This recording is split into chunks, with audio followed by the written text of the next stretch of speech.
Adieu. J'aimerais tant que le Seigneur vous bénisse à tous, qu'aucun de vous ne pourrait sortir de ce lieu sans avoir reçu ce qu'il est venu chercher. On a besoin du Christ. On a besoin de Dieu. Qu'on soit qui on est, qu'on occupe le rang qu'on occupe, ça n'a aucune importance. Qu'on soit le numéro 1 ou le dernier, celui qui est en vue ou celui qu'on ne remarque pas. On a besoin du Christ. Le Christ est pour tous. Le Christ connaît chacun. Je suis persuadé qu'il nous voit en ce moment, que ses regards sont sur nous. On n'aura pas grand-chose à lui dire de nous-mêmes parce qu'il sait très bien ce qu'on est.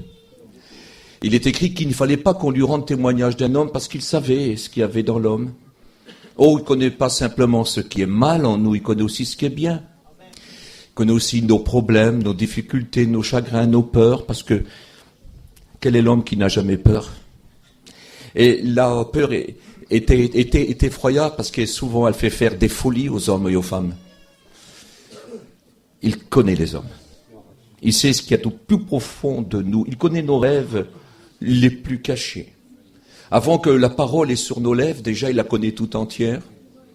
Avant qu'aucun de nos jours subsiste, déjà il connaît tous les jours qui nous étaient destinés. On n'a pas encore fait un pas qu'il connaît tous les pas qu'on ferait. Le Seigneur nous connaît. Si je lis dans le livre de l'Apocalypse, chapitre 13 et verset 8, et au chapitre 17 et au verset 8, dès la fondation du monde, les noms étaient déjà inscrits dans le livre de vie de l'agneau. Parce que Dieu sait. Dieu ne découvre pas. Dieu sait. Dieu veut que tous les noms de l'humanité soient dans son livre. Il le veut. Mais comme il est Dieu, il sait. Il ne choisit pas tel et tel en disant celui-ci je le veux pour être un sauvé et l'autre un perdu. Non, ce n'est pas vrai. Il n'y a pas de cette prédestination. Mais il y a la préscience de Dieu qui connaît tout. Et Jérémie dira qu'il prépare, il crée la situation pour se rencontrer avec nous. Il sait de quelle façon on peut le rencontrer, il sait. On se dit, parfois j'aurais dû me convertir il y a bien longtemps. Non, c'était pas le temps, ton cœur n'était pas disposé, la situation n'était pas bonne, tu ne t'aurais jamais converti. Mais lui savait le jour et par quelle situation. Parce que quand l'homme passera devant Dieu, il est écrit que l'homme aura la bouche fermée, qu'il aura les genoux ployés, et puis qu'il ne saura que dire, il aura les yeux baissés. C'est dans le sens que Dieu a raison, que lui a tort. Il n'aura rien à répliquer, il n'aura rien à redire, il n'aura rien pour sa défense. Rien, parce que Dieu pourra lui prouver à ce moment-là qu'il aurait tout mis en œuvre pour le sauver, mais qu'il n'y avait pas moyen. Parce que cet homme l'avait fermé son cœur pour toujours. Je ne pense pas que ici, parmi nous, il y ait un homme ou une femme qui a le cœur fermé pour toujours. Je ne le crois pas. Parce que vous ne serez pas là. Si vous êtes venu ici, ce n'est pas pour perdre votre temps. Si vous êtes venu ici, c'est que quelque part, au plus profond de vous, ça vous attire. Vous êtes incapable de dire « ce n'est pas vrai ». Non, une petite voix dit dans votre cœur « c'est vrai ». Dieu est vivant. Dieu a mis dans votre cœur la pensée de l'éternité, puis il suffit de regarder votre belle région, cette belle Provence. J'en ai toujours rêvé. Je dis si un jour j'ai une maison, si j'ai les moyens, je viendrai habiter en Provence. C'est tellement beau. Hein? Et Dieu connaît tout. Et il vous connaît. Rien ne lui est caché. Et dans cette soirée, il voudrait vous bénir. Voulez-vous être béni? Être béni, c'est quelque chose qu'on désire, mes amis. Ça ne tombe pas du ciel comme ça, ce n'est pas vrai. Il faut vouloir être béni. Quand Jésus prêchait, oh Seigneur, quand Jésus prêchait, j'aurais voulu voir Jésus prêcher, moi. J'aurais tant voulu, vous savez, j'ai admiré des prédicateurs. Je ne me suis pas prosterné devant eux, non, mais je les ai admirés. Parce qu'ils étaient remplis de l'Esprit Saint, ils étaient remplis des paroles du Christ. Et qu'est-ce que c'était beau à les écouter. Et puis quand j'écoutais le Christ parler, en travers la parole de Dieu, je me suis dit, Seigneur, si je l'aurais vu. Les gens étaient captés, vous savez, ils étaient captés quand il parlait. Ils étaient suspendus. Avec Jésus, on ne s'ennuyait jamais. Jésus n'était pas un prédicateur ennuyeux. C'était bien quand il parlait. Quand il parlait du ciel, il venait du ciel. Quand il parlait de Dieu, il parlait de son Père. Quand il parlait de la parole de Dieu, il était lui-même la parole de Dieu. Il avait une façon de se présenter. Oh, mes amis, quelle façon de se présenter. Il était humble. Croyez-moi, véritablement, Jésus était humble. Ce n'était pas un casseur quand on le voyait. Il n'avait rien d'un gangster quand on le voyait. Il disait, je suis doux et humble de cœur. Il n'était pas seulement en parole, il n'était pas seulement dans les choses qu'il faisait, mais il était véritablement de cœur. Amen. On voyait devant nous la douceur personnifiée. On voyait devant nous toute la bonté parce que Dieu est bon. Et Dieu fait exception de personne. Dieu aime tous les hommes. Il n'y a personne que Dieu n'aime pas. Et puis il aime tellement l'homme d'une façon tellement grande à la mesure de Dieu que même Jésus qui est la parole de Dieu, Jésus qui connaît son Père, Jésus qui peut dire glorifie-moi de la gloire que j'avais auprès de toi avant que le monde fût. Imaginez un peu. Ce Jésus, quand il parlait de Dieu, il parlait de son Père. Quand il doit parler de l'amour de son Père, lui-même n'a pas les mots. Mais il dira Dieu a tant aimé. On ne peut pas peser ni mesurer. Non, c'est beaucoup trop grand. Mais Dieu a tant aimé le monde qu'il a donné son Fils unique afin que quiconque croit en lui ne périsse point, mais qu'il ait la vie éternelle. Cet amour est pour tous, mais malheureusement tout le monde n'en profite pas. Moi, je sais très bien qu'il ne peut pas aimer l'apôtre Pierre plus que moi. Il a aimé en tout. Il a aimé tant. Il m'a tant aimé. Et tu peux dire, toi, il t'a tant aimé. Oui, Dieu t'a tant aimé. Et Dieu t'aime tant. Ne crois pas que l'apôtre Paul, qu'on a parlé un petit peu hier, est plus aimé que toi. Ce n'est pas vrai. Ne crois pas que l'apôtre Jean était plus aimé que toi. Ce n'est pas vrai. Ne crois pas que les amis de Jésus, ceux qu'il aimait, tels que Marthe, Marie ou Lazare, ne crois pas qu'ils étaient plus aimés que toi. Ce n'est pas vrai. Il les aime autant que toi. Et il t'aime autant qu'eux. Mais peut-être tu vas me dire, mais moi je ne suis pas converti. Oui, tu n'es pas encore converti. Tu n'es pas encore converti. Mais il t'aime tant. Il m'a tant aimé avant que je sois né. Il m'a tant aimé qu'il a donné son Fils pour moi. Oui, le Seigneur t'aime véritablement. Alors quand il parlait, mes amis, c'était pas seulement un orateur, quelqu'un qui aurait voulu être applaudi, qui était là. Non, c'était celui qui aimait. Tout l'amour du Père était en lui, est écrit que sur ses lèvres étaient répandues les paroles de grâce. Il était la preuve même de l'amour de Dieu. L'amour de Dieu s'est matérialisé. Dieu a fait un corps pour son amour. Est écrit, tout l'amour était dans son Fils. Souvenez-vous, il le présente de cette façon-là. Souvenez-vous du baptême. Le ciel s'ouvrit et voici que l'Esprit de Dieu, sous la forme corporelle d'une colombe, descendit, envoyé de Dieu, et se posa sur le plus beau de tous les agneaux. Et voici que la voix du Père se fit entendre et elle dit, voici mon Fils bien-aimé en qui j'ai mis tout mon amour. Tout mon amour. Tout l'amour du Père était en lui. Possédait tout l'amour du Père. J'essaye de l'imaginer, ce maître qui était un maître extraordinaire, qui habitait auprès de Dieu depuis toujours. Il existe depuis les temps de l'éternité, il n'a pas de commencement. Il mesure l'infini d'un regard. Il connaît tout, il sait tout, il peut tout, il est partout. Et voici que Dieu lui a formé un corps. Dieu lui a formé un corps, parce que Dieu avait dit qu'il marchera pour nous. Qui marchera pour Dieu et qui marchera pour les hommes, qui va ramener le cœur des fils au Père. C'est ce que la Bible dit. Il fut envoyé. Quand je lis dans l'évangile de Luc, chapitre 3, verset 38, il est écrit « Adam, fils de Dieu, qui marchera pour nous, qui ramènera les fils prodigues, qui les ramènera ?» Et voici qu'une voix se fit entendre, et puis cette voix dit « Me voici, ô Père, envoie-moi ». C'est quelqu'un qu'il pouvait voir, c'est quelqu'un qui était tout près de lui, mais quelqu'un qui avait son pouvoir, quelqu'un qui pouvait remplir sa mission, parce que jamais un homme ici-bas n'aurait pu le faire, parce que le psaume dit, le rachat de l'homme est trop grand, il n'aura jamais part par l'homme. L'homme ne peut pas le faire, mais le Dieu qui s'appelle Dieu, qui est le Fils unique du Père, alors celui-ci peut le faire, et voici que Dieu va lui former un corps. Et puis quand il est entré dans le monde, vous l'avez pas entendu, je l'ai pas entendu, moi, mais la Bible est formelle. Christ, en entrant dans le monde, dit ces mots. Tu n'as voulu ni sacrifice ni offrande, mais tu m'as formé un corps. Me voici, ô Dieu, pour faire ta volonté. C'est-à-dire que maintenant, rien ne peut l'arrêter de faire la volonté de Dieu. Me voici pour faire ta volonté. Je ne vais pas essayer de la faire. Non, je vais l'accomplir. Il ne va pas demander constamment en priant, donne-moi la force, donne-moi la force. Non, non, non, non, non, non, non, non. Il en a le pouvoir. On va le voir prier une fois, il ne va pas demander de la force. Il va tout simplement dire, Père, s'il y aurait une autre façon de faire, est-ce qu'il y en aurait une autre? S'il n'y en a pas d'autre, non, ben c'est bien. Cette coupe ne peut pas s'éloigner de moi, eh ben c'est rien, que ta volonté soit faite. Il ne demande pas de force parce que de la force, il en a. Il est venu pour faire la volonté de celui qui l'a envoyé. Et il dit, ma mission, c'est de faire la volonté de celui qui m'a envoyé. Mais qu'est-ce que c'est beau! Et le voici confronté au diable lui-même. Souvenez-vous de quelle façon le Père l'a envoyé jeûner par le moyen de l'Esprit. C'est écrit que c'est l'Esprit qui remplit Jésus, qui le poussa et qui l'emmena au désert. Si c'est le Saint-Esprit, c'est Dieu aussi. C'est de la part de Dieu qu'il s'en va jeûner. Le voici en train de jeûner.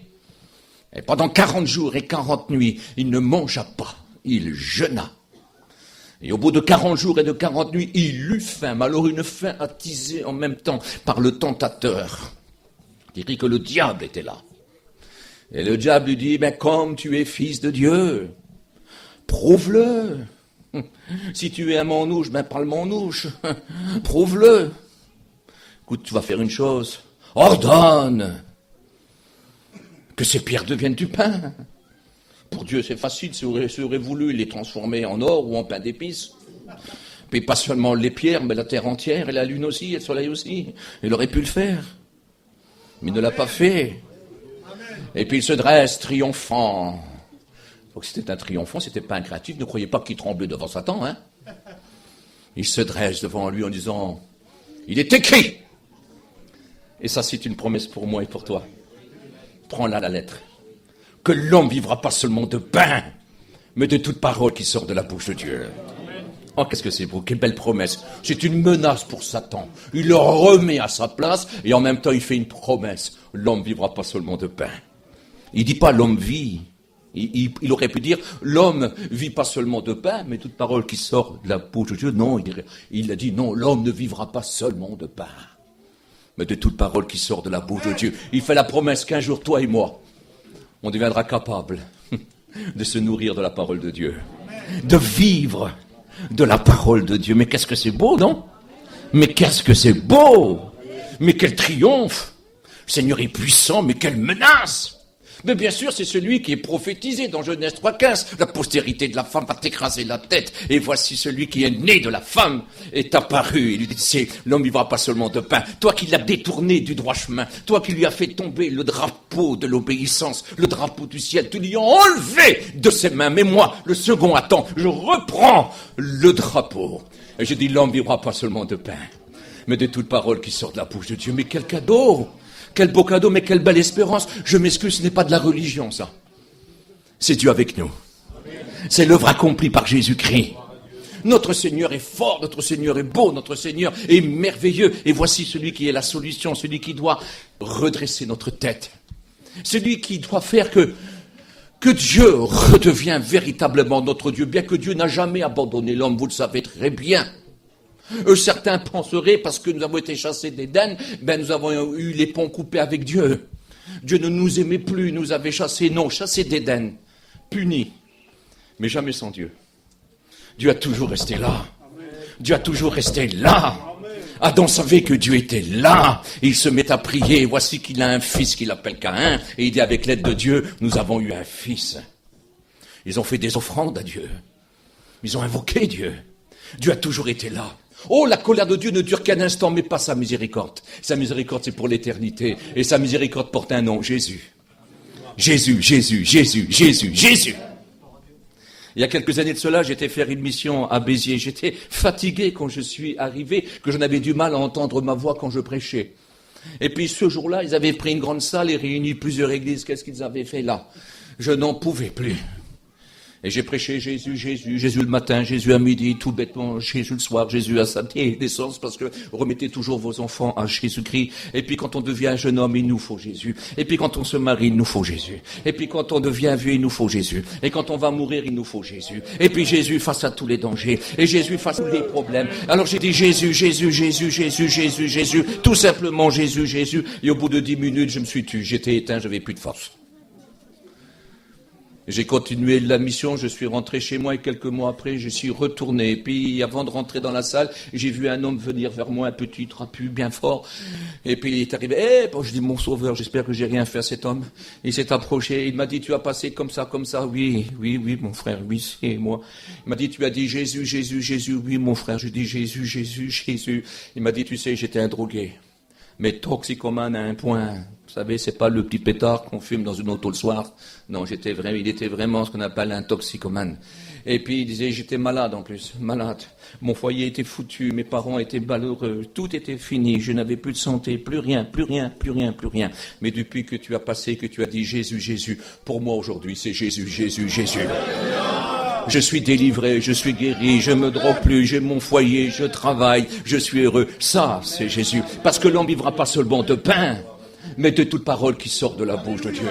Ah, quand il prêche, quand Jésus prêche, quand Jésus vient, quand Jésus nous parle, oui, il n'y a pas mieux. C'est la parole de Dieu en direct. C'est la parole de Dieu communiquée, c'est la parole de Dieu apportée, c'est la parole de Dieu posée dans nos cœurs, posée dans nos vies, c'est la parole de Dieu dans nos demeures, c'est la volonté de Dieu qui s'accomplit chez nous, c'est les désirs de Dieu qui se font, et le désir de Dieu c'est que nous soyons bénis. Et il n'y a pas plus beau que d'être béni, c'est la bénédiction de Dieu qui enrichit et celle-ci n'est suivie d'aucun chagrin. Il n'y a pas au-dessus que la merveilleuse bénédiction. Et voici que Jésus prêche, mon sauveur. Et puis, il y a des problèmes, parce qu'il y a des gens qui aiment écouter Jésus. Si vous l'aurez écouté, vous vous êtes convertis sans le voir. Si vous l'aurez vu, vous l'aurez suivi. Il est certain que si j'aurais vu Jésus, j'aurais dit, je te quitte plus. Même que tu ne me veux plus, je serai ton commis. Je balayerai autour de toi. Je ferai tout ce que tu voudras. Mais je te quitte plus. Nous l'avons aimé sans le voir. Vous l'aurez aimé aussi. Et vous l'aurez servi, on aurait tout fait, il aurait fallu qu'il dise, non, va-t'en, va chez toi, va dans ta famille, va leur dire ce que le Seigneur t'a fait. Et seulement là, on aurait peut-être parti, parce que jamais on l'aurait quitté. Et puis vous savez, je sais pas, peut-être qu'à cette époque-là, on aurait eu besoin du téléphone arabe, parce que je sais que s'il aurait passé quelque part pas loin de chez moi, comment j'aurais couru. Mais ce qui est beau, c'est que maintenant, on court plus, il est avec nous. Et il est tout près de nous. Oui, mais il y avait des gens qui n'aimaient pas l'écouter, parce que ça dérangeait. Essayez de comprendre. Il y avait les religieux. Et les religieux, c'est pas toujours des anges. Mais je vous promets que c'est la vérité. Il faut mieux avoir affaire au Créateur que souvent à la créature. Et puis les saints, des fois, c'est des faux saints. Excusez-moi. C'est pas toujours réel. C'est pas toujours ça. Et puis c'était des chefs religieux, mais alors, surtout ils étaient religieux pour leurs poches. Les poches se remplissaient d'une façon particulière, ils avaient fait de la maison de prière une taverne de voleurs. Ils avaient mis dans le parvis des gentils, dans le parvis des païens, des non-juifs, parce qu'il y avait un quartier réservé pour cela dans le temple. Ils avaient mis toutes sortes d'animaux, des bœufs, des taureaux, des chevreaux, des tourterelles, des pigeons, de la farine. Enfin, ils avaient mis un petit peu de tout. Et puis, vous devez faire des sacrifices. Parce que surtout, il les enseignait. N'oublie pas de faire ton sacrifice de culpabilité ou ton sacrifice d'amour. Mais il faut que tu le fasses. C'est obligé, la plus petite chose. Va faire ton petit sacrifice. Comme si qu'aujourd'hui, on dirait chez les curés se confesser. Mais seulement, ça coûtait cher. Déjà, ton argent, elle était plus bonne, bizarre. Elle était plus bonne. Parce que ça n'allait pas pour acheter des sacrifices, parce qu'ils ne voulaient plus que tu viennes avec ton taureau, ni avec ton bœuf. Il fallait que tu achètes les taureaux chez eux. Oui, mais ton argent n'était pas bon, alors il fallait que tu achètes l'argent du temple. Alors ils te le vendaient à un prix fou. Il n'y a pas plus cher que l'argent. Si vous pouvez éviter de faire crédit, vous verrez les économies que vous ferez. Il n'y a pas plus cher que ça. Mais faites quand même crédit, c'est mieux ça que de dormir dehors. C'est vrai, quoi, Et puis, avec ça, cet argent-là, on devait acheter des brebis. Oui, mais on les payait 2 fois plus cher encore. Or, qu'est-ce que ça a coûté cher? C'est-à-dire que si vous étiez pauvre, pas de pitié pour vous. Si vous étiez pauvre, c'était très difficile. Une petite tourterelle, c'était bien tout le prix d'un cheval, quoi. C'était trop cher. C'était des voleurs, des voleurs, des voleurs, des voleurs, des voleurs et des voleurs. Mais Jésus n'était pas un voleur. Jésus était venu pour donner. Jésus était venu pour servir. C'est différent.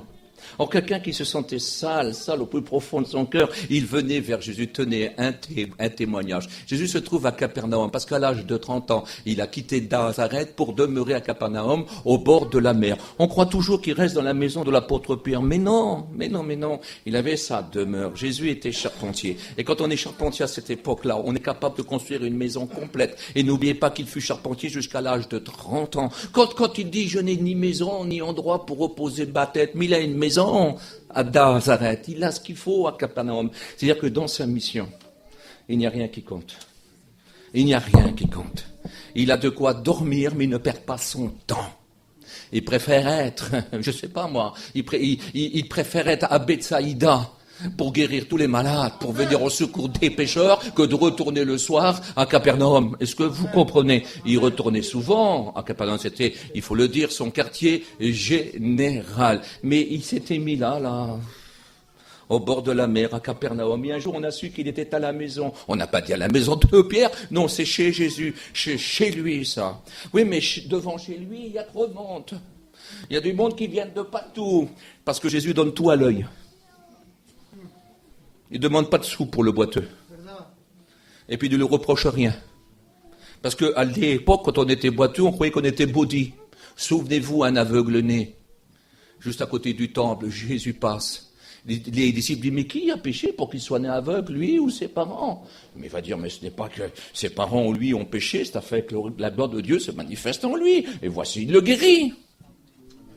Jésus donnait tout gratuitement. Et le soir, il y avait du monde. C'est pas possible. Quand Jésus rentrait, il y avait du monde. Mais de partout, on venait pour être béni, pour être guéri, pour être libéré, pour être secouru. C'est vrai. Parce que Jésus, c'est ça. Et qu'importe si tu plais pas à tout le monde, je peux te garantir que Dieu t'aime et tu lui plais tel que t'es. Tu peux venir tel que t'es. Parce que ce qui est déplaisant en toi, il a le pouvoir de l'enlever. Il a le pouvoir de le nettoyer.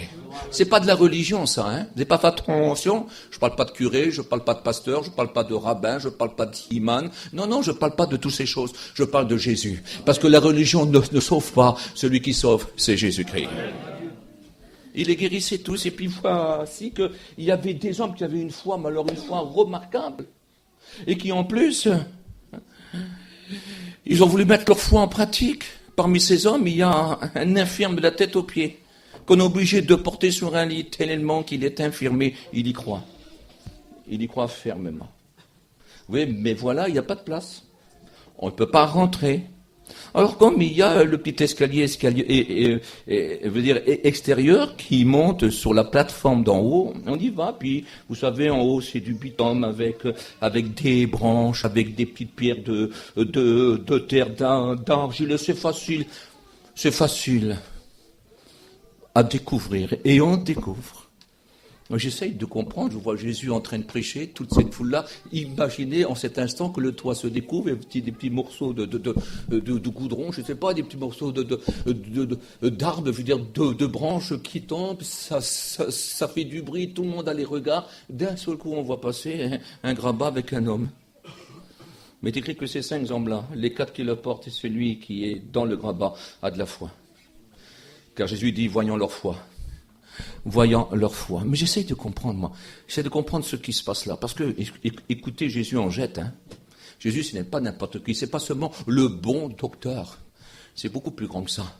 Oui, l'homme est certainement venu pour être guéri. Oui, mais quand il se trouve devant Jésus, quand on le pose devant Jésus, et quand les regards de Jésus se posent sur lui, si c'est moi, Juanito, même si j'aurais tous les problèmes du monde, quand on se présente devant Jésus, on se sent toujours bien sale. Peut-être que tu me diras, moi je souffre beaucoup. Oui, tu souffres beaucoup. Oui, tu as beaucoup de misère. Oui, tu as beaucoup de problèmes. Oui, tu as eu des drames et des épreuves. Oui, c'est la vérité. Oui, c'est vrai. Mais même toi, en te présentant devant Jésus, tu te sens bien pauvre. bien sale, jamais parfait. Quand un homme se présente devant Jésus, il a toujours une petite pensée avant de lui dire « Bénis-moi, guéris-moi, délivre-moi ». Il a toujours ce désir de dire « Pardonne-moi ». Parce que Jésus, c'est trop grand. Mais lui ne parle pas, mais Jésus sait. Jésus comprend. Jésus le regarde. Ça ne l'a pas dérangé, vous savez, qu'on défonce son toit, ça ne dérange pas. C'est le manque de foi qui le dérange. Il est étonné, ça le blesse, ça lui fait mal. Là, il dit que celui qui s'approche de Dieu croit que Dieu existe, parce que sans la foi, on ne peut pas lui être agréable. Mais là, c'est une autre affaire. Il le voit là. Et il le regarde. Et puis Jésus lui dit la parole qu'il faut. Ne croyez pas qu'il a dit une parole de trop. Ça n'a pas été pour l'éprouver. Non. Il a dit ce qu'il fallait dire, ce qu'il voulait à tout prix à ce moment-là. Là. Le petit homme qui est paralysé de la tête aux pieds. C'est infirme que personne ne peut guérir. Ce malheureux qui a souffert depuis si longtemps a qu'un désir, que le Seigneur pardonne ses fautes. Et le Seigneur le regarde et va lui dire, mon enfant, tes péchés sont pardonnés. Oh, mon maître. Et il lit dans les cœurs. Il sait tout, il connaît tout. Alors là, il y a des gens qui disent, mais pour qui il se prend? Comment ose-t-il? Parce qu'eux, ils le voulaient simplement comme docteur. Jésus n'est pas un guérisseur. Jésus, c'est le sauveur du monde. C'est toute la force de Dieu pour sauver l'humanité. C'est le Fils de Dieu. Et puis, il dit, mais pourquoi pareille pensée? Qui serait le plus facile? De dire tes péchés sont pardonnés, là tout le monde pourrait le dire. De toute façon, vous aurez du mal à vérifier si les péchés sont pardonnés. Enfin, or que vous sachiez que moi, j'ai des pouvoirs.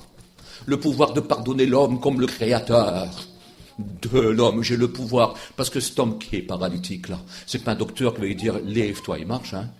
C'est pas avec un camion d'or et d'argent que vous pourrez dire « lève-toi et marche ». Il n'y aurait que Dieu qui pourrait dire « lève-toi et marche ». C'est pour ça qu'il n'y a que Dieu qui peut pardonner les péchés. Est-ce que vous êtes d'accord? Alors ils ne répondent plus. Vous dites oui, mais eux, ils ne répondent plus. Elle dit « or, afin que vous sachiez que je suis ce que je suis, que je suis véritablement le Fils de l'homme, que je suis véritablement le Fils de Dieu. » Paralytique, lève-toi et marche, mon maître. Et voici qu'ils se lèvent, ils se mettent à marcher. Ils ont tout la bouche fermée.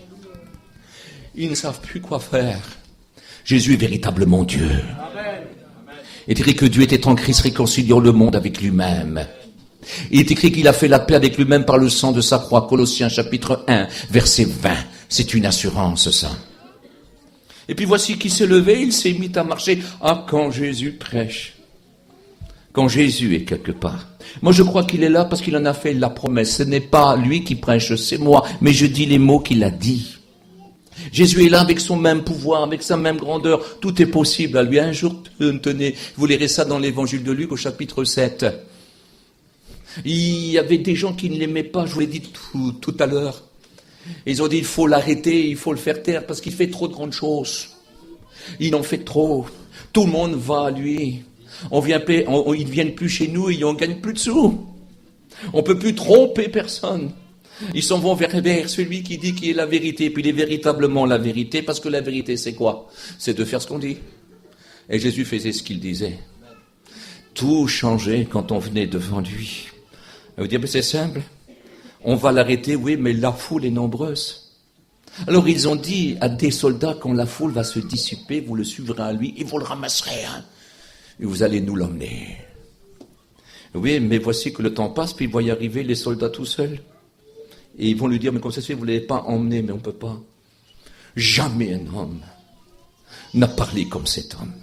Jamais, c'est pas possible. Jamais un homme n'a parlé comme cet homme. Alors, les pharisiens se sont fâchés. Ils leur ont dit, mais alors, est-ce que vous aussi, vous avez été séduits? Si j'aurais été là, j'aurais dit oui, amen. Et je voudrais vous poser cette question. Est-ce que vous aussi, vous êtes séduits par Jésus-Christ? Oui, il faut l'être.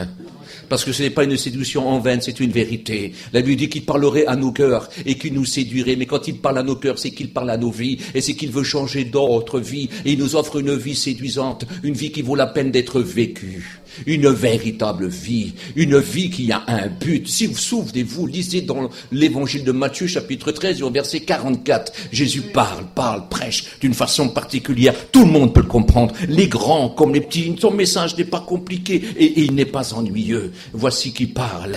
Il va dire, le royaume des cieux qui est tellement près est comme un trésor.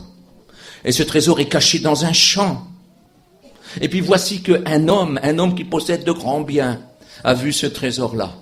Il voudrait s'en emparer, mais ce n'est pas à lui, il est dans un champ. S'il veut le trésor, il lui faut acheter le champ. Oui, mais le champ vaut cher. Alors il est rentré chez lui, il a vu tous ses biens, et puis qu'est-ce que ces biens sont beaux.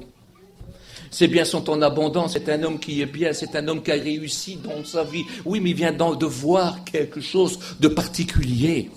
Autrefois, ses biens étaient tout pour lui, il travaillait que pour ça, et ses biens parlaient à son cœur et satisfaisaient son cœur. Mais maintenant, avec ce que le trésor lui montre, avec ce que le trésor lui dit, avec ce que le trésor lui propose, avec l'éternité que le trésor peut offrir, il sent sa vie fade et il se sent pauvre. Mais alors, véritablement pauvre. Il va dire, il me faut ce champ à tout prix, mais je n'ai pas de l'argent. Je n'ai pas d'argent assez pour me l'offrir. Alors, il va dire, je vais vendre tous mes biens. Oh, je vous demande pas de vendre vos biens. Si vous êtes riche, restez encore riche. Si vous avez une maison, gardez-la. Si vous avez une voiture, gardez-la. Si elle est à mauvais état, changez-la. Vous avez raison. Travaillez, travaillez, travaillez. L'heureux activité d'un homme, c'est son trésor. Travaillez, travaillez, travaillez. Je suis 1000 fois d'accord. La Bible dit que l'homme se lève le matin, il fait nuit, et il rentre de son travail, il fait nuit. Oui, travaillez. Ramassez-vous de l'argent. Ce n'est pas un péché. Mais que ce ne soit pas tout pour vous. N'en faites pas votre espérance. Lui, quand il va voir ses biens, c'est trop pauvre. Ça n'a plus de plaisir. Même maintenant, si c'est bien qu'il possède, se doublerait, se triplerait, serait 4 fois ou 5 fois plus. Ce n'est pas assez avec le trésor qu'il vient de voir. Il attrape un dégoût, ce qu'il a est fade, est fade, est fade. Et vous verrez qu'un jour, tout est fade. Un jour, tout devient fade. Regardez un beau bijou, regardez-le au début que vous l'avez, vous le regarderez souvent, et vous verrez que vous le regarderez de moins en moins, et que vous le porterez de moins en moins aussi. Tout devient fade, parce que c'est comme ça. Tout est tiré de la poussière et retournera à la poussière. Mais il a vu ce trésor-là. Et puis pour avoir ce trésor-là, il lui faut un dégoût de ce qu'il possède. Pas le dégoût que vous pensez au point de plus avoir envie de s'y coucher, non, mais il n'y a plus d'espérance, ça ce n'est rien. Ce sont des choses secondaires, nous sommes des habitants temporaires, nous passons que pour un temps. Ce qu'on a, on l'a, c'est bien. Ce soit en chêne ou en sapin, c'est pareil, ça n'a aucune importance. On se contente de ce qu'on a, on est heureux parce que le trésor qui est enfoui dans le champ, qui est venu dans le monde, tout le monde peut l'avoir, le riche comme le pauvre. Et c'est celui-là qui donne véritablement satisfaction. Est écrit qu'il va se séparer de tout ce qu'il a, parce que pour lui, ça n'a plus d'attrait. Gardez ce que vous avez. Mais quand vous trouverez Jésus, vous trouverez quelque chose de bien plus beau et de bien plus grand. Vous verrez que vous serez capable de dire, j'étais pauvre et j'ai combattu pour rien, puis j'ai perdu mon temps. Vous verrez, tous ceux qui se convertissent, c'est ce qu'ils disent. Et puis voici qu'il va prendre ce trésor-là. Mais ce trésor-là, vous le savez bien, il est incomparable. Il est inépuisable, il y a tout dans ce trésor-là. Mais il y a véritablement tout est possible à ce trésor-là. Il peut tout offrir, toutes les richesses du ciel. Ce trésor s'appelle Jésus. C'est un trésor, mes amis, qui est descendu dans le champ de ce monde. Il est exceptionnel, il ne passera jamais. Le voleur ne peut pas l'atteindre, la rouille ne peut pas l'atteindre, rien ne peut l'anéantir. Il est inépuisable. Mes amis, au nom de Jésus, on va puiser dans le ciel les richesses de Dieu. On va puiser dans le ciel tous les secours et tous les soutiens de Dieu au nom de Jésus. C'est une chose extraordinaire. On peut être riche, même comme Abraham. Souvenez-vous d'Abraham. Est-ce que vous connaissez Abraham? C'est un homme riche. Il avait une armée. Un jour, il a levé 318 serviteurs de sa maison qui sont nés dans sa maison. Imaginez les serviteurs qu'il devait avoir, minimum 1000, parce qu'il a leur père, il a leur mère, et puis un homme immensément riche. Et un jour, Dieu lui dit, écoute Abraham, tu vas quitter ton pays et tu vas me suivre. Et je vais te montrer, moi, un pays que je donnerai à ta postérité. Il sait que ce pays-là n'est pas pour lui, mais pour sa postérité. Alors, il va sortir avec tous ses biens. Il est immensément riche. Abraham est riche. Cet homme est très riche. Cet homme est béni. Cet homme est vraiment riche. Il sort avec tous ses biens, avec tout ce qu'il possède. Mais voici, tout ça, il le met derrière lui. Il suit celui qui lui a dit de sortir. Il dit, suis-moi. Il n'avait mis aucun obstacle entre lui et Dieu. Ses biens, ses trésors, ses hommes, ses serviteurs, ses troupeaux, tout était derrière lui. Et puis il marchait. Et il suivait Dieu. Souvenez-vous de Job, prince. Job est le plus considérable des fils de l'Orient. Quand on parle de fils de l'Orient, on parle de roi de l'Orient. C'est un roi, un homme puissant, le plus considérable. Quand il parle, les rois se taisent. Les vieillards se lèvent. Les princes mettent leurs mains sur leur bouche. Ça, c'est Job. Il est immensément riche, mais rien ne compte plus que Dieu pour lui. Il est écrit que c'est le plus grand serviteur de la terre en son temps. En son temps, il n'y a pas un homme aussi merveilleux que lui devant Dieu. Il n'y a pas un serviteur de Dieu aussi grand que lui. Il n'a jamais fait de miracle. Il n'a pas marché sur l'eau, il n'a pas guéri de malade, et il n'a pas chassé de démons. Mais ce qu'il avait de particulier, c'est qu'il aimait Dieu. Il dit, je n'ai jamais mis ma confiance dans l'or ni dans l'argent. Je ne lui ai jamais dit que c'était mon soutien. Entre moi et le Seigneur, il n'y avait rien. Moi, j'obéissais à Dieu. Et puis, je ne vais pas dire qu'il était un homme parfait. Non, ce n'était pas un homme parfait. Mais il le dit, quand j'avais fauté, je reconnaissais mes fautes. Et puis, ce qui était bien, je ne le faisais pas en cachette. Non, je le disais devant tous. Je ne craignais pas que ma lumière s'éteint. Et ça me dérangeait pas que ma réputation n'aurait pu être aussi belle aux yeux des gens. Ça n'avait aucune importance. Je disais le mal que j'avais fait, les torts que j'avais fait. Je m'humiliais. Et puis je faisais tout mon possible dans le reste. Vous savez, hein. J'avais de l'argent, mais je ne me confiais pas tant ça. J'avais trop peur, alors quand il y avait le malheureux, je m'en occupais. Hein. Ah, mon Dieu, j'étais le père de l'orphelin, j'ai été le soutien de la veuve, j'étais de la veuve, j'ai été les yeux de l'aveugle, j'étais le pied du boiteux. Je n'aurais jamais mangé sans envoyer mes serviteurs dans la ville, demander qui c'est qui a faim, qui c'est qui n'a pas été rassasié de la graisse, de la viande de Job. Où est le malheureux qui n'a pas de couverture, qui n'a pas été couvert des toisons des brebis de Job? C'était exceptionnel. Il était milliardaire, mais sa richesse n'était pas là. Et voici qu'il va tout perdre, mais tout perdre à un point extraordinaire, parce que c'est le champion de Dieu. Dieu lance des défis au diable lui-même avec lui. Et puis Job jamais ne citera le nom du diable. Pour lui, le diable n'est pas dans son vocabulaire. Pour lui, le diable n'a aucun pouvoir. Même s'il est malheureux, même s'il souffre énormément, il dit « Je suis dans les mains de Dieu ». C'est Dieu qui me fait ça, c'est Dieu. C'est Dieu qui dit non, c'est Dieu qui dit non. Mais jamais il ne citera le nom du diable. Et il va dire, même s'il me tue, je l'aimerai encore. Il dit, tant que le souffle de vie sera dans mes narines, rien d'injuste ne sortira de ma bouche. Il était immensément riche. Mais son trésor, c'était Dieu. Alors Dieu le rend 2 fois plus riche. Pas seulement comme il était, mais 2 fois plus riche. Et Dieu lui redonne encore 140 ans à vivre. Si bien que toutes les souffrances qu'il a eues, au bout de 140 ans, on les oublie. Et la Bible dit qu'il est mort, rassasié de jour et heureux. Amen. Rassasié et heureux. Dieu lui donnait en double parce que rien ne comptait plus que Dieu. Soyez riches et soyez immensément riches, vous pourrez tellement faire du bien. Mais que Dieu soit votre richesse. Il faut que ton or et ton argent n'a pas plus d'effet pour toi que les pierres du torrent.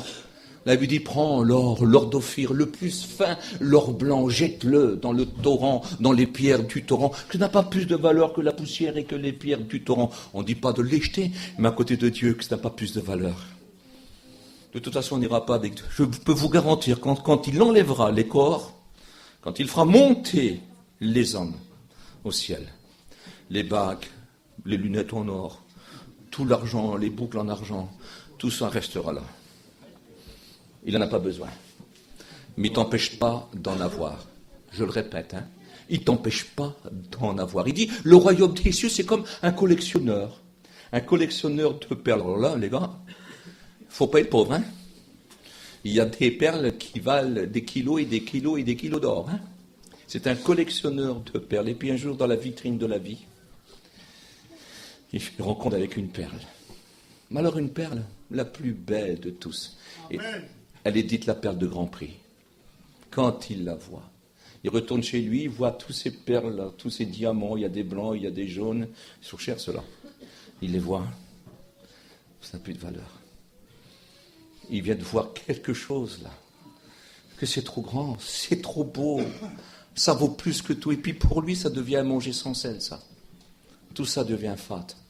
Toutes les belles lumières tous les éclats sont devenus ternes. C'est devenu ténébreux. C'est la perle là qui a un éclat incomparable. Ça n'a plus de valeur. Alors certainement, s'il devrait parler à ces perles-là, il viendrait vers elle, mais comment je vais faire pour que tu sois dans ma vie? Comment je vais faire pour te posséder? Ben écoute, regarde le reste sans valeur. Que ça n'a aucune valeur pour toi. Que ça n'a pas pris ton cœur. Que ça ne fait pas ta force. Que ça ne fasse pas ton plaisir. Que ça ne fasse pas ton espérance.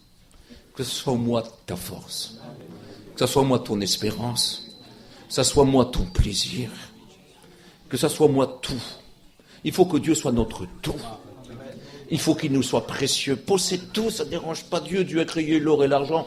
Ça ne le dérange pas. Croyez-moi, ça ne le dérange pas. De toute façon, c'est pas avec ça qu'on achète le paradis. Alors, vous savez, on a le paradis que par Jésus. Et vous savez très bien que Jésus a un nom beaucoup plus grand que celui de l'or ou de l'argent. Pourquoi je dis ça? Parce que vous savez très bien que l'argent, c'est la racine de tous les maux. Et il y a beaucoup de gens qui ne veulent pas se convertir à cause de cet argent. Et puis certains qui se redéconvertissent. À cause de cet argent aussi. Il faut oser le dire, non? Il faut quand même oser le dire. Alors sois riche, mais que Dieu soit plus grand. Alors j'essaye de comprendre. Il faudrait essayer d'investir un petit peu autrement aujourd'hui. Ben oui, on a toujours investi dans des choses temporaires, dans des choses qui vont passer. Écoute, je ne te vise pas, je te fais... Non, c'est dans mon cœur, je dis ce que j'ai sur mon cœur, je dis ce que la Bible montre, mais il faut investir dans ce qui rapporte vraiment, dans ce qui est pour toujours. J'en ai fait allusion un petit peu hier, un coffre d'or ne guérit pas forcément.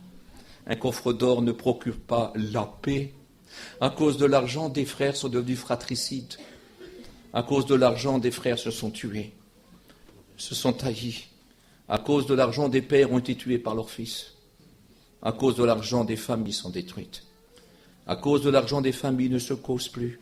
Est-ce que vous en connaissez, vous, chez vous? J'en connais à Lille, moi. À cause de l'argent.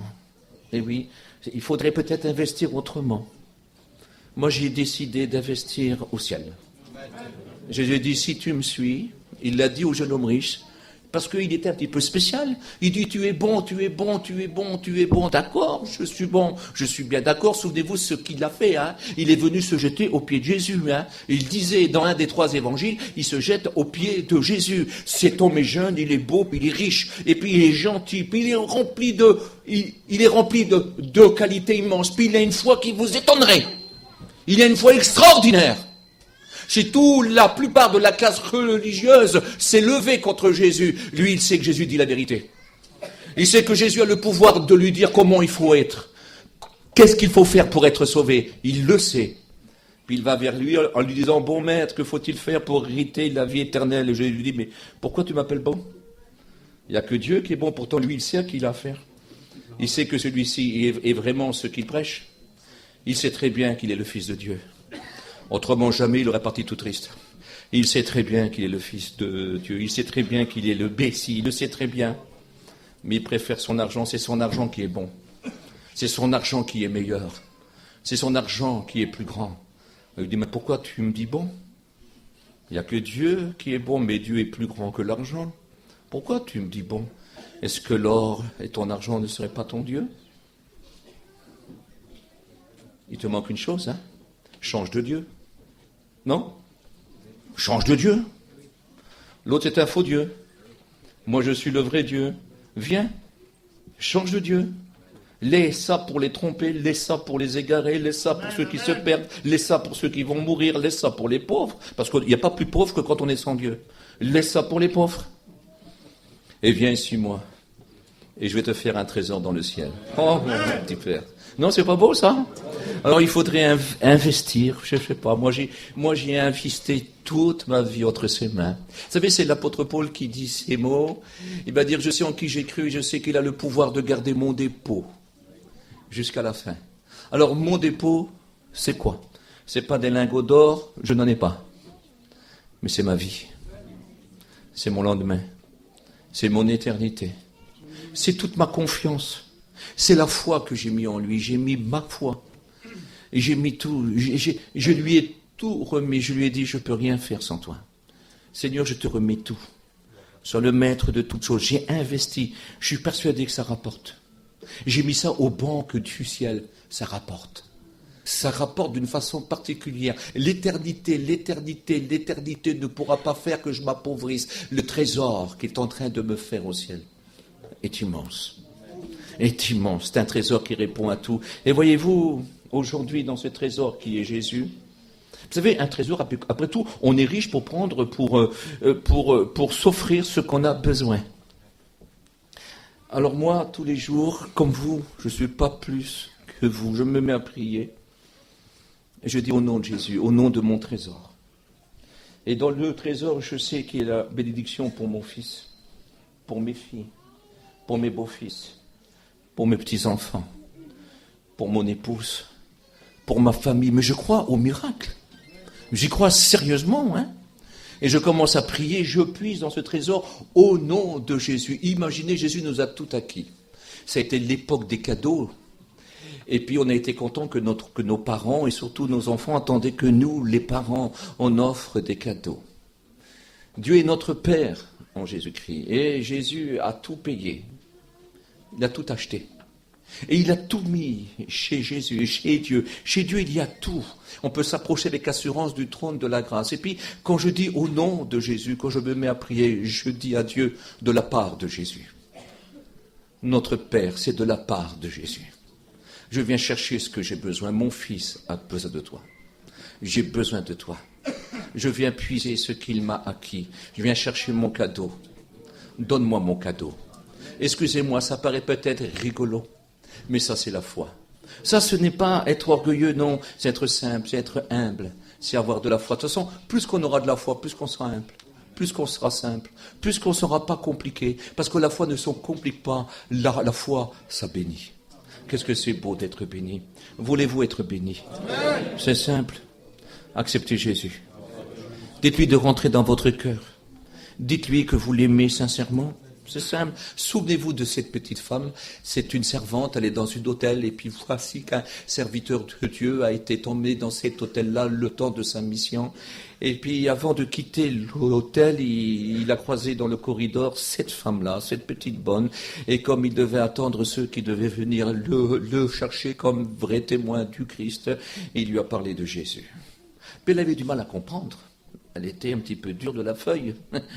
Il va dire, écoute, c'est simple, quand tu rentreras chez toi, quand ton travail sera fini, tu te mettras au pied de ton lit. Et tu diras avec un cœur sincère, Jésus, sauve-moi. Et quelque temps a passé, voici que ce serviteur a été ramené dans le même hôtel, il fut appelé encore dans cette région-là. Et puis, quand il est entré dans l'hôtel, il a entendu une voix qui criait derrière lui, « Frère !» Il se retourne. Il voit très bien qu'il a affaire à une sœur, à une chrétienne. Mais il ne se rappelle plus d'elle. Et elle va lui dire, mais tu ne me reconnais pas? Mais non, je ne te reconnais pas. Mais si, tu es bien passé comme ça. Oui, c'est vrai. Tu m'as parlé de Jésus. Et j'avais du mal à comprendre, mais tu m'as dit d'aller chez moi, de me mettre au pied de mon lit et de dire avec vérité, sincérité, Jésus, sauve-moi. Eh bien, frère, je l'ai fait. Et maintenant, je ne dis plus, Jésus, sauve-moi. Je dis merci Jésus de m'avoir sauvé. Ah, c'est formidable. Quand on lui dit d'un cœur simple, sans manière, sans chichi, Jésus sauve-moi, ben il nous sauve. Parce qu'il sauve très vite. Il sauve très vite parce qu'à tout moment, ça peut être trop tard. À la seconde même, tout peut se terminer. Alors il sauve très vite. Quand on lui dit avec vérité, sauve-moi, on est sauvé instantanément. On est sauvé tout de suite. Il faudra pas un an de préparation. Non, le sang précieux, le sang précieux, le sang précieux nous lave de toutes nos fautes. Il y a quelque chose de particulier, quelqu'un d'immense qui est à la droite de Dieu. Et quand quelqu'un se repent, je me souviens, il y a 20 ans de cela, je prêchais l'évangile comme je pouvais. Je prêchais de tout mon cœur. Et pendant que je prêchais, j'ai vu le ciel ouvert. Et j'ai vu quelqu'un qui ressemblait à Dieu. Je ne peux pas dire sa forme, c'était beaucoup trop grand, comme dans une nuée. Et je voyais quelqu'un debout qui intercédait et qui disait, Père, sauve-les, sauve-les, sauve-les. Et le Père qui disait ces mots, mais il a fait ça, il a fait ça, il a fait ça. Et l'autre de lui dire, mais je suis mort pour eux. J'ai été blessé pour eux. Mon sang a versé. Et la voix de Dieu dire, sauve-les. Sauve-les. C'est tellement simple. Il prie pour toi en cet instant. Peut-être tu te dis, je voudrais être un chrétien ou redevenir un chrétien. Jésus prie pour toi. Et quand Jésus prie, Dieu dit oui. Car tout ce que Dieu demande à Dieu, Dieu dit oui. Dieu ne dit jamais non à Dieu. Tout ce que le Fils veut, il dit oui. Même si ton péché est grand, le nom de Jésus aux yeux de Dieu est plus gros que ton péché. Et si Jésus demande la fin de ton péché, le pardon de ton péché, voici que ton péché est expié pour toujours. Et voici que Dieu oublie ton péché. C'est même pas un acquittement, c'est un non-lieu. Tu n'as jamais péché. C'est formidable. Prions ensemble. Merci pour ta parole. Ta parole est la vérité. Tu sais parler à nos cœurs, Seigneur, parce que tu veux que tous les hommes soient sauvés. Et tu veux ce soir que les hommes et les femmes de ce lieu soient sauvés. Et je crois de tout mon cœur, Seigneur, que tu es en train de sauver. Car ta parole est la vérité, t'as dit d'aller par tout le monde et de faire des disciples. Seigneur, c'est-à-dire que si nous prêchons, Seigneur, tu sauves en même temps. Seigneur, tu crées maintenant la situation pour les sauver. À toi toute la gloire. Au nom de Jésus. Amen. Amen, gloire à Dieu. Je voudrais quand même vous laisser le temps, je sais que vous avez envie de sortir, je sais que vous avez chaud, mais je crois qu'on est tous dans le même bateau, on a tous chaud. Hein. Alors on va faire un petit effort ensemble. Peut-être que quelques-uns diraient, moi je voudrais donner mon cœur à Jésus. Alors on va baisser tout simplement les regards avec simplicité. Hein. Simplicité de cœur. C'est dans votre cœur. Hein. Je vous demande pas de lever votre main, je veux pas vous mettre mal à l'aise. Jésus a dit, donne-moi ton cœur. Hein, tout à l'heure, Edmond a dit une chose incroyable. Hein. Il m'a dit comment qu'on peut ouvrir notre cœur. Eh ben oui, il a raison. Mon cœur, je peux pas l'ouvrir, mais je peux le donner à Dieu. Voulez-vous le donner à Dieu? Dieu a dit, donne-moi ton cœur. On va prier ensemble. Et si quelqu'un veut donner son cœur à Dieu, il lui dit, Seigneur, je te donne mon cœur. C'est-à-dire, je te donne ma vie. Oh, Dieu du ciel, étends tes bonnes mains. Étends tes bonnes mains sur ceux qui le désirent. Tu vois ceux qui te le demandent. Prends le cœur de celui qui le veut, remplis-le. Tu n'es pas un pilleur de cœur, tu pilles pas, Seigneur. Toi, t'enlèves ce qui est pas bon et tu mets ce qu'il y a de bon. Tu combles, tu remplis les cœurs. Tu accordes la vie. Tu accordes le pardon. Tu délivres de la puissance des ténèbres, Seigneur, et tu mets ta lumière. Tu délivres de la puissance du diable, Seigneur, et tu mets ces hommes et ces femmes sous le pouvoir de Dieu. Oh, notre Dieu, tu délivres de la mort et tu emmènes à la vie. Merci au nom de Jésus. Amen. Gloire à Dieu. Alors, je voudrais prier pour les malades, mais c'est vrai qu'on est nombreux. Alors, simplement, écoutez, vous levez votre bras. Le Seigneur sait absolument tout. Il n'y a rien que le Seigneur ne sait pas. Vous savez, il y a une petite église qui se trouve à côté d'Avignon, sur la droite, dans les montagnes. C'est la famille Ziegler qui tient ça. Vous voyez un petit peu ce pays-là? Au Bénin. Et j'ai eu l'occasion d'y aller. Alors j'ai prêché comme j'ai pu, avec les mots que nous avons. On fait ce qu'on peut. Mais la parole de Dieu, elle existe, elle est vivante et elle est puissante. Et puis, il y avait des gens, et j'ai dit, écoutez, si quelqu'un ne peut pas se lever, levez simplement votre main. Puis il y avait une femme qui avait un petit bébé dans ses mains, un enfant de 3 ou 4 ans, qui n'avait jamais marché de sa vie. Elle le tenait, et puis il était endormi, alors elle ne pouvait pas se lever. On a prié tout simplement. On n'a rien ressenti, nous, parce que de nous, il n'y a aucune force qui sort. La force sort de Jésus. L'homme n'y est pour rien. C'est une opération du Saint-Esprit. Nous, on n'y est absolument pour rien. Et puis, elle s'est levée quand la réunion était finie, l'enfant dormait. Elle était chez elle, l'enfant dormait toujours. Elle l'a couché, l'enfant dormait toujours, et elle s'est couchée, elle.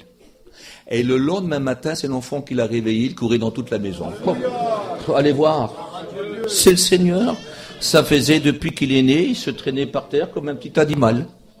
Mais tout est possible à Dieu. Non? Si vous lui mettez votre confiance, le Seigneur le fera. Alors levez simplement votre main, s'il vous plaît. Quelle que soit votre maladie. C'est le Seigneur qui guérit. Et tu es merveilleux, Seigneur. Et je veux te prier pour eux. Je te demande de les guérir. Tu connais leurs maux, tu connais leurs maladies, tu connais, Seigneur, ce qui leur fait mal, tu connais ce qui les handicape, tu connais ce qui les freine, tu connais, Seigneur, ce qui les tue lentement, tu connais ce qui les attriste. Seigneur, guéris-les. Je t'en prie, guéris-les, parce que tu les aimes et parce que tu as le prix qui a été payé, les meurtrissures de Jésus. ces meurtrissures qui guérissent les malades. Notre Père, au nom de Jésus. Amen, amen. À toi toute la gloire. Amen.